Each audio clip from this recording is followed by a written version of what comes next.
You know, when Elizabeth Taylor showed up in General Hospital to play the devious and evil Helena Cassadine, who put a curse on Luke and Laura because of their involvement with the Ice Princess saga with her family, there was speculation and rumors after she appeared that Tony Geary, who played Luke, and Taylor had three different categories. Either they dated, it was a beard, or Geary was her boy toy, or what you call younger person she could date for a couple of years. Now, this is the time she was having some trouble with Senator Warner, her husband.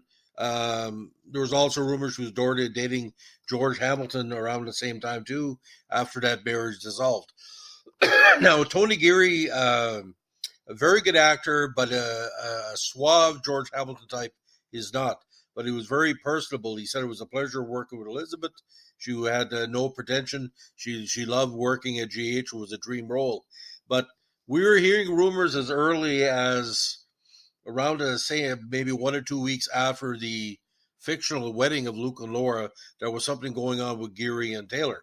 Now, in 2010, he said to Wendy Williams' show, he did have an affair with Elizabeth Taylor. Now, it wasn't uncommon for actors and actresses of the studio system to have affairs on the set with their co-stars or support staff or whatever. That was kind of de rigueur. It was a very open time.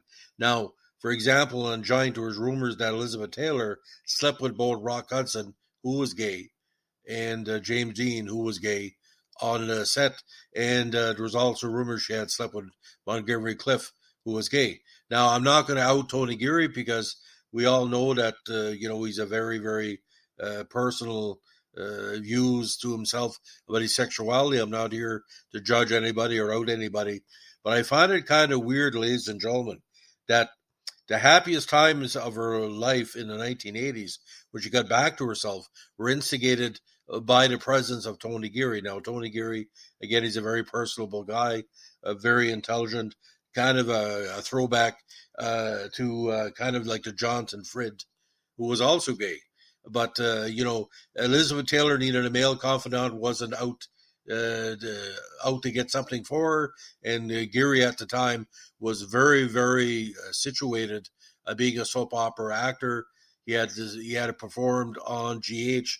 I think it was a little bit over 3 years by the time Taylor did a guest spot.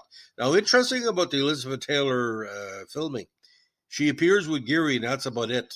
There's none of the main cast really shows up in the key scenes. But what's really, really interesting in the whole thing, do you know of any soap opera that brought on a 2-time Oscar winner to drive a plot because they liked the soap? It very rarely happens in England and Australia as well. This is equivalent of getting Charlton Heston at the head of his powers, science fiction movie powers of the 1970s, to appear in All My Children, One Life to Live. There's no parallel to Elizabeth Taylor showing up on GH in this way. Like I said, it was a master coup. Now, Tony Geary was legitimized by many people. He saw him first as a soap opera actor, but because he could hold his own with Elizabeth Taylor, although he never had a movie career. When you say Elizabeth Taylor, the modern Elizabeth Taylor, like the 1980s onward, you have to say Tony Geary. They're totally linked. So even if they did sleep together, if, like I said, sleep together or not, they are linked. And the super couple that they became, I know it sounds weird, because you cannot have Cassadine on the show as an evil character without Tony Geary's goodness. So it parallel Elizabeth Taylor, the evil of the character. Now, the character obviously been recast since then, and although the current actress who plays her, she's quite good, she doesn't hold a candle to Elizabeth Taylor, because Elizabeth Taylor played every scene as Helena Cassadine to the T. So, do I think Tony Geary and Elizabeth Taylor slept together? No. Do I think there were companions who dated, friendships? Of course.